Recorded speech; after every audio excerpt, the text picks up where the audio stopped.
ಪೂಜ್ಯಾಯ ರಾಘವೇಂದ್ರಾಯ ಸತ್ಯಧರ್ಮರತಾಯ ಚ ಭಜತಾಂ ಕಲ್ಪವೃಕ್ಷಾಯ ನಮತಾಂ ಕಾಮಧೇನುವೆ. ರಾಯರ ಆರಾಧನೆ ನಡೀತಿದೆ ಶೇಷಾದ್ರಿಪುರಂ ರಾಯರ ಮಠ ಶಾಖೆಯಲ್ಲಿ. ಮಂತ್ರಾಲಯದಲ್ಲಿ ಮೇನ್ ಬ್ರಾಂಚ್ ಇದ್ದು ಎಲ್ಲ ಕಡೆ ಆಲ್ ಓವರ್ ಇಂಡಿಯಾ ಮತ್ತು ಹೊರ ದೇಶಗಳಲ್ಲೂ ಸಿಕ್ಕಾಪಟ್ಟೆ ಬ್ರಾಂಚಸ್ ಇರುವಂಥ ಏಕೈಕ ದೇವಸ್ಥಾನ ಅಂತಂದರೆ ನಮ್ಮ ರಾಯರದೇನೆ. ರಾಯರು ನಂಬಿ ಕೆಟ್ಟವರಿಲ್ಲವೋ ಈ ಗುರುಗಳ, ನಂಬದೆ ಕೆಡುವರು ಉಂಟು ಅಂತ ಹೇಳ್ತಾರಲ್ಲ, ಆ ರೀತಿ ರಾಯರನ್ನ ನಂಬಿದ್ರೆ ಯಾರೂ ಕೈ ಕೊಟ್ಟಿಲ್ಲ ರಾಯರು, ಇನ್ನು ಮುಂದೆನೂ ಕೈ ಕೊಡೋದಿಲ್ಲ. ಅಷ್ಟು ನಂಬಿಕೆಯಿಂದ ಎಲ್ಲರನ್ನೂ ಕೈ ಹಿಡಿದು ನಡ್ಸ್ಕೊಂಡು ಹೋಗ್ತಾ ಇದ್ದಾರೆ.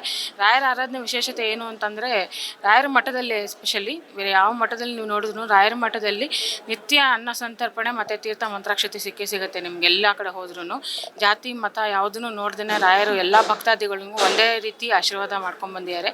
ನಮ್ಮ ಹೇಳಕ್ಕೆ ಹೋದರೆ ಈ ಮಠದಲ್ಲಿ ವಿಶೇಷತೆ ಏನು ಅಂತಂದರೆ, ಹೊರಗಡೆಯಿಂದ ಎಲ್ಲ ಥರನೂ ಮಾಡ್ತಾರೆ. ಹೊರಗಡೆಯಿಂದನೂ ಅಷ್ಟೇ ಒಂದು 3-4 ಸಾವಿರದಿಂದ ಹಿಡಿದು ಒಂದು 8,000 ತನಕ ಪ್ರತಿನಿತ್ಯ ಅನ್ನದಾನ ಸೇವಾ ನಡೆಯುತ್ತೆ. ಹೊರಗಡೆ ಬಫೆನಲ್ಲಾಗಲಿ ಎಂಥ ಜನ ಬಂದ್ರೂ ಎಲ್ಲರಿಗೂ ಊಟ ಹಾಕಿ ರಾಯರ ಆಶೀರ್ವಾದ ಮಾಡಿ ಕಳಿಸ್ತಾ ಇದ್ದಾರೆ. ಅಲಂಕಾರದಿಂದ ಹಿಡಿದು ಎಲ್ಲ ರೀತಿ ಪೂಜಾ ಪುನಸ್ಕಾರ, ಮಡಿ ಮೈಲಿಗೆಯಿಂದ ಹಿಡಿದು ಎಲ್ಲನೂ ಚೆನ್ನಾಗಿ ಮಾಡ್ಕೊಂಡು ಹೋಗ್ತಾ ಇದ್ದಾರೆ. ಅಖಿಲ ಶ್ರೀ ರಾಯರಿಗೆ ವಂದಿಸುತ್ತಾ ಪೂಜ್ಯಾಯ ರಾಘವೇಂದ್ರಾಯ ಸತ್ಯಧರ್ಮರತಾಯ ಚ ಭಜತಾಂ ಕಲ್ಪವೃಕ್ಷಾಯ ನಮತಾಂ ಕಾಮಧೇನು. ಇಲ್ಲಿ ನಾವು ಪ್ರತಿ ವರ್ಷವೂ ಬರ್ತಾ ಇರ್ತೀವಿ. ತುಂಬ ಚೆನ್ನಾಗಿ ಮಾಡ್ತಾ ಇರುತ್ತಾರೆ. ಅಲಂಕಾರ ಆಯಿತು, ಬೇರೆ ನೀವೆಲ್ಲ ಹೊರಗಡೆ ನೀವೇ ನೋಡ್ತಾ ಇದ್ದೀರಾ, ತುಂಬ ವಿಜೃಂಭಣೆಯಿಂದ ರಾಯರ ಆರಾಧನೆ ಮಾಡ್ತಾ ಇದ್ದಾರೆ. ಇವತ್ತು ಇದು 2ನೇ ದಿನದ ಆರಾಧನೆ ತುಂಬ ವಿಜೃಂಭಣೆಯಿಂದ ನಡೆಯುತ್ತೆ. ಇಲ್ಲಿ ಕೇಳ್ಕೊಳ್ಳಾರ್ದೆ ಕೊಟ್ಟಿದ್ದಾರೆ ರಾಯರು. ನನ್ನ ಹೆಸರು ಶ್ರೀದೇವಿ ಪವನ್ ಕಲ್ಲೂರು. ಪೂಜ್ಯಾಯ ರಾಘವೇಂದ್ರಾಯ ಸತ್ಯಧರ್ಮ ರತಾಯ ಚ ಭಜತಾಂ ಕಲ್ಪವೃಕ್ಷಾಯ ನಮತಾಂ ಕಾಮಧೇನವೇ. ಸಾಕಷ್ಟು ಭಕ್ತಾದಿಗಳು ಇವತ್ತು ರಾಯರ ಆರಾಧನೆಯಲ್ಲಿ ಭಾಗಿಯಾಗ್ತಾ ಇರುವಂತಹದ್ದು ಕೇವಲ ನಗರದಲ್ಲಿ ಮಾತ್ರ ಅಲ್ಲ, ಎಲ್ಲೆಡೆ ರಾಯರ ಆರಾಧನೆಯಲ್ಲಿ ಸಾಕಷ್ಟು ಭಕ್ತಾದಿಗಳು ಭಾಗಿಯಾಗಿರುವಂಥದ್ದು. ಅದೇ ರೀತಿಯಾಗಿ ನಾನು ಸಹ ಈಗ ಶೇಷಾದ್ರಿಪುರಂನ ರಾಯರ ದೇವಸ್ಥಾನದಲ್ಲಿದ್ದೀನಿ, ರಾಯರ ಮಠದಲ್ಲಿದ್ದೀನಿ. ತಾವು ಗಮನಿಸ್ಬೋದು ದೃಶ್ಯಾವಳಿಗಳಲ್ಲಿ ಯಾವ ರೀತಿಯಾಗಿ ಭಕ್ತಾದಿಗಳು ದೇವರ ಭಕ್ತಿಯಲ್ಲಿ ಮುಂದೆ ಹೇಳ್ತಿದ್ದಾರೆ ಅಂತ ಹೇಳಿ. ಏನು ರಾಘವೇಂದ್ರ ಸ್ವಾಮೀಜಿಯವರ ಮುಂದೆ ತಮ್ಮ ಭಕ್ತಿಯನ್ನು ಇಡ್ತಾ ಇದ್ದಾರೆ ಅನ್ನುವಂಥದ್ದನ್ನು ನಾವು ಸಂಪೂರ್ಣವಾಗಿ ದೃಶ್ಯಾವಳಿಗಳಲ್ಲಿ ಗಮನಿಸ್ತಾ ಹೋಗ್ಬೋದು. ಇದು 354ನೇ ಆರಾಧನಾ ಮಹೋತ್ಸವ ಆಗಿರುವಂತಹದ್ದು. ಈ ದೇವಸ್ಥಾನದಲ್ಲಿ, ಈ ಮಠದಲ್ಲೂ ಸಹ ಸಂಪೂರ್ಣವಾಗಿ ಹೂಗಳಿಂದ ಅಲಂಕಾರ ಮಾಡಿರುವಂತಹದ್ದು. ದೇವರಿಗೆ ಇಷ್ಟವಾಗುವಂಥ ಹೂಗಳು ಸೇವಂತಿ ಹೂ ಆಗಿರ್ಬೋದು, ಚೆಂಡು ಹೂ ಆಗಿರ್ಬೋದು, ನಾನಾ ಬಗೆಯಿಂದ ಹೂಗಳಿಂದ ದೇವಸ್ಥಾನ ಸಂಪೂರ್ಣವಾಗಿ ಕಂಗೊಳಿಸ್ತಾ ಇರುವಂತಹದ್ದು. ಅಷ್ಟೇ ಅಲ್ಲದೆ ಸಾಕಷ್ಟು ಭಕ್ತಾದಿಗಳು ನಿನ್ನೆ, ಇವತ್ತು ಮತ್ತು ನಾಳೆ 3 ದಿನಗಳ ಕಾಲ ನಡೆಯುವಂಥ ಆರಾಧನೆಯಲ್ಲಿ ಭಾಗಿಯಾಗ್ತಾ ಇರುವಂಥದ್ದು. ಅದೇ ರೀತಿ ನಾಳೆಯೂ ಸಹ ವಿಶೇಷವಾದಂಥ ಆರಾಧನೆ ಇರುತ್ತೆ. ಇಂದೂ ಸಹ ರಾಯರ ಮಠದಲ್ಲಿ ವಿಶೇಷವಾದಂಥ ಆರಾಧನೆ ಇರುವಂಥದ್ದು. ನಿನ್ನೆ ಪೂರ್ವಾರಾಧನೆ ಆದರೆ ಇಂದು ಮಧ್ಯಾರಾಧನೆ, ನಾಳೆ ಉತ್ತರ ಆರಾಧನೆ ನಡೆಯುವಂಥದ್ದು. ಇಂದೂ ಸಹ ಬೆಳಿಗ್ಗೆಯಿಂದ ವಿಶೇಷವಾದಂತಹ ಪೂಜೆಗಳನ್ನು ನೆರವೇರಿಸ್ತಾ ಇರುವಂಥದ್ದು. ಈಗಾಗಲೇ ಪಂಚಾಮೃತ ಅಭಿಷೇಕ ಆಗಿರುವಂಥದ್ದು. ಈಗ ಹೂವಿನ ಅಲಂಕಾರ ನಡೀತಾ ಇರುವಂಥದ್ದು. ತಾವೆಲ್ಲ ದೃಶ್ಯಾವಳಿಗಳಲ್ಲಿ ಗಮನಿಸಬಹುದು. ಈಗ ಹೂವಿನ ಅಲಂಕಾರ ರಾಯರಿಗೆ ನಡೀತಾ ಇರುವಂಥದ್ದು. ಇನ್ನು ಅದರ ಜೊತೆಗೆ ಸಂಜೆವರೆಗೂ ಸಹ ಆಗಾಗ ಮಂಗಳಾರತಿಗಳಾಗ್ತವೆ. ವಿಶೇಷವಾದಂತಹ ಮಂಗಳಾರತಿ ಆಗಿರಬಹುದು. ಇನ್ನು ದೇವರಿಗೆ ಇಷ್ಟವಾಗುವಂತಹ ಹೂಗಳಿಂದ ಅಲಂಕಾರವನ್ನ ಮಾಡಿರುವಂಥದ್ದನ್ನು ನಾವು ಗಮನಿಸಬಹುದು. ನಿನ್ನೆಯಿಂದಲೇ ಸಹ ಭಕ್ತಾದಿಗಳು ದೇವರ ದರ್ಶನಕ್ಕೆ ಬರ್ತಾ ಇರುವಂಥದ್ದು, ಆಗಮಿಸ್ತಾ ಇರುವಂಥದ್ದು. ತಮ್ಮ ಬೇಡಿಕೆಗಳನ್ನು ರಾಯರ ಮುಂದೆ, ಬೇಡದೇ ಎಲ್ಲವನ್ನು ನೀಡುವಂತಹ ರಾಯರ ಮುಂದೆ ಕೈಮುಗಿದು ತಮ್ಮ ಕಷ್ಟಗಳನ್ನು ಹೇಳ್ಕೊಳ್ತಾ ಇರುವಂಥದ್ದು. ಈ ಎಲ್ಲವೂ ಸಹ ದೃಶ್ಯಾವಳಿಗಳು ನಮಗೆ ಕಂಡು ಬರ್ತಾ ಇರುವಂಥದ್ದು ಶೇಷಾದ್ರಿಪುರಂನ ಮಠದಲ್ಲಿರುವಂತಹ ಈ ಮಠದಲ್ಲಿ ಕಂಡು ಬರ್ತಾ ಇರುವಂಥ ದೃಶ್ಯಾವಳಿ. ಇಲ್ಲಿ ಒಂದಷ್ಟು ಜನ ಭಕ್ತಾದಿಗಳಿದ್ದಾರೆ. ನಾನು ಅವ್ರ ಹತ್ರ ಕೇಳ್ತೀನಿ, ಏನು ಕೇಳ್ಕೊಂಡ್ರು ರಾಯರ ಮಠಕ್ಕೆ ಬಂದು, ಯಾವ ರೀತಿಯಾಗಿ ಅವರು ಆರಾಧನೆಯಲ್ಲಿ ಭಾಗಿಯಾಗ್ತಾ ಇದ್ದಾರೆ ಅಂತ ಹೇಳಿ. ಅಮ್ಮ ನಮಸ್ತೆ. ನಮಸ್ತೆ.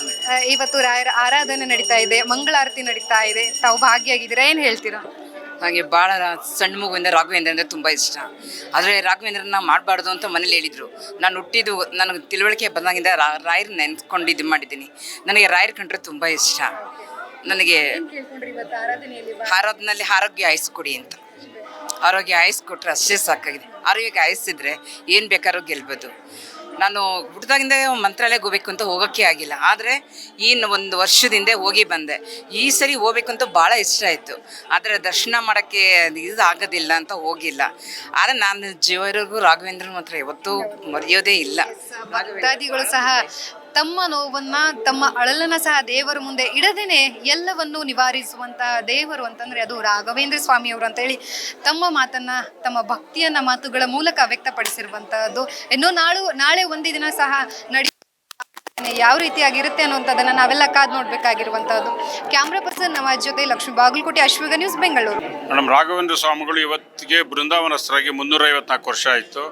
ಈ ಆರಾಧನೆ ಅಂತಂದರೆ ರಾಘವೇಂದ್ರ ಸ್ವಾಮಿಗಳು ಸಶರೀರವಾಗಿ ಅವತ್ತು ಬೃಂದಾವನಸ್ಥರಾದ್ರಲ್ಲಿ ಅವತ್ತಿಂದ ಆರಾಧನೆ ಅಂತ ಮಾಡ್ತೀವಿ.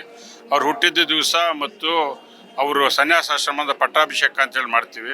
ಇವತ್ತಿನ ದಿವಸ ರಾಘವೇಂದ್ರ ಸ್ವಾಮಿಗಳ ಆರಾಧನೆ ಸಶರೀರವಾಗಿ ಅವ್ರು ಬೃಂದಾವನಸ್ಥರಾಗಿ 354 ವರ್ಷ ಆಯಿತು. ಇಡೀ ದೇಶದಾದ್ಯಂತ ಅಲ್ಲದೆ ಬೇರೆ ಬೇರೆ ದೇಶಗಳಲ್ಲಿ ಕೂಡ ಇವತ್ತು ರಾಘವೇಂದ್ರ ಸ್ವಾಮಿಗಳ ಆರಾಧನೆಯನ್ನು ಮಾಡ್ತಾ ಇದ್ದಾರೆ. ಭಾಳ ವಿಜೃಂಭಣೆಯಿಂದ ಎಲ್ಲ ಕಡೆ ಮಾಡ್ತಾ ಇದ್ದಾರೆ.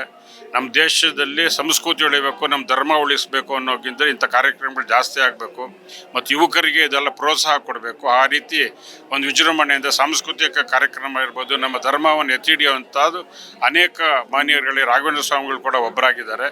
ಹಾಗೆ ಇವತ್ತು ಆರಾಧನೆಯನ್ನು ಭಾಳ ವಿಜೃಂಭಣೆಯಿಂದ ಮಾಡ್ತಾಯಿದ್ದೀವಿ. ಒಂದು 3 ದಿವಸದ ಕಾಲ ಮಾಡ್ತೀವಿ.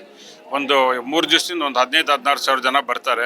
ನಿಜಕ್ಕೂ ಕೂಡ ಇವತ್ತು ಧರ್ಮ ಉಳಿಬೇಕು ಅಂತಂದ್ರೆ ರಾಯರ ಪಾತ್ರ ಜಾಸ್ತಿ ಇದೆ. ಪೂಜೆ ಅಂತಂದರೆ ಪ್ರತಿ ದಿವಸ ಪಂಚಾಮೃತ ಅಭಿಷೇಕ ಮಾಡ್ತೀವಿ. ಬಂದವ್ರಿಗೆಲ್ಲ ಪಂಚಾಮೃತ ಕೊಡ್ತೀವಿ ಮತ್ತು ಎಲ್ರಿಗೂ ಕೂಡ ಊಟ ಹಾಕ್ತೀವಿ. ಸಾಂಸ್ಕೃತಿಕ ಕಾರ್ಯಕ್ರಮ ಇದೆ ಮತ್ತು ರಾಘವೇಂದ್ರ ಸ್ವಾಮಿಗಳ ಬಗ್ಗೆ ಪ್ರವಚನಗಳಿರ್ತದೆ. ಧರ್ಮನ ಉಳಿಸೋ ದೃಷ್ಟಿಯಿಂದ ಏನೇನು ಮಾಡಬೇಕು ಅನ್ನೋದು, ಯಂಗ್ಸ್ಟರ್ಸ್ಗೆ ಏನೇನು ಬೇಕು ಅನ್ನೋದನ್ನೆಲ್ಲ ಕೊಡೋ ದೃಷ್ಟಿಯಿಂದ ರಾಘವೇಂದ್ರ ಸ್ವಾಮಿಗಳ ಪಾತ್ರ ದೊಡ್ಡದಾಗಿದೆ. 354ನೇ ವರ್ಷದ ಶ್ರೀ ರಾಘವೇಂದ್ರ ಅವರ ಆರಾಧನೆ ನಾನು ಪ್ರತಿ ವರ್ಷದಂತೆ ಈ ವರ್ಷವೂ ಸಹಿತ ಬಂದಿದ್ದೇನೆ. ಈ ದೇವಸ್ಥಾನದಲ್ಲಿ ಸುಬ್ಬನರಸಿಂಹ ಅವರ ನೇತೃತ್ವದಲ್ಲಿ ಅದ್ಭುತವಾಗಿ ಈ ಒಂದು ರಾಘವೇಂದ್ರ ಅವರ ಆರಾಧನೆ ನಡೀತಾ ಇದೆ. ನಿಜಕ್ಕೂ ಸಹಿತ ಭಾಳ ಖುಷಿ ಆಗ್ತದೆ. ಸುಮಾರು 20-25 ಸಾವಿರ ಭಕ್ತಾದಿಗಳು ಇಲ್ಲಿ ಬರ್ತಾ ಇದ್ದಾರೆ. ಹಾಗೆ ಸನಾತನ ಧರ್ಮ ಉಳಿಬೇಕಾಗಿದೆ, ನಮ್ಮ ಧರ್ಮ ಉಳಿಬೇಕಾಗಿದೆ. ಹಾಗಾಗಿ ಇವತ್ತು ಎಲ್ಲ ಕಡೆ ಈ ರಾಘವೇಂದ್ರ ಸ್ವಾಮಿ ಆರಾಧನೆ ಮೂಲೆ ಮೂಲೆಗಳಲ್ಲಿ ಸಹಿತ ಇವತ್ತು ಎಲ್ಲ ಕಡೆ ನಡೀತಾ ಇದೆ. ಆ ರೀತಿ ಇಲ್ಲೂ ಸಹಿತ ವಿಜೃಂಭಣೆಯಿಂದ ನಮ್ಮ ಸಾಂಸ್ಕೃತಿಕ ಕಾರ್ಯಕ್ರಮಗಳು ಮತ್ತು ನಮ್ಮ ಧರ್ಮವನ್ನು ಉಳಿಸುವಂಥ ಕಾರ್ಯಕ್ರಮಗಳು ಇಲ್ಲಿ ನಡೀತಾ ಇದೆ. ಇದು ಇನ್ನೂ ಹೆಚ್ಚಿನ ರೀತಿಯಲ್ಲಿ ನಡೀಬೇಕು, ಇನ್ನೂ ಹೆಚ್ಚಿನ ಸಂಖ್ಯೆಯಲ್ಲಿ ಭಕ್ತಾದಿಗಳು ಬರಬೇಕು ಅಂತಕ್ಕಂಥ ಆಸೆಯಲ್ಲಿ ಕಾರ್ಯಕ್ರಮ ಮಾಡ್ತಾ ಇದ್ದಾರೆ. ಹಾಗಾಗಿ ಇವತ್ತಿನ ಈ ಒಂದು ಆರಾಧನೆಗೂ ಸಹಿತ ನಾನು ಬಂದು ದೇವರಿಗೆ ನಮಸ್ಕಾರ ಮಾಡಿ ಆಶೀರ್ವಾದ ಪಡೆಯೋದಕ್ಕೋಸ್ಕರ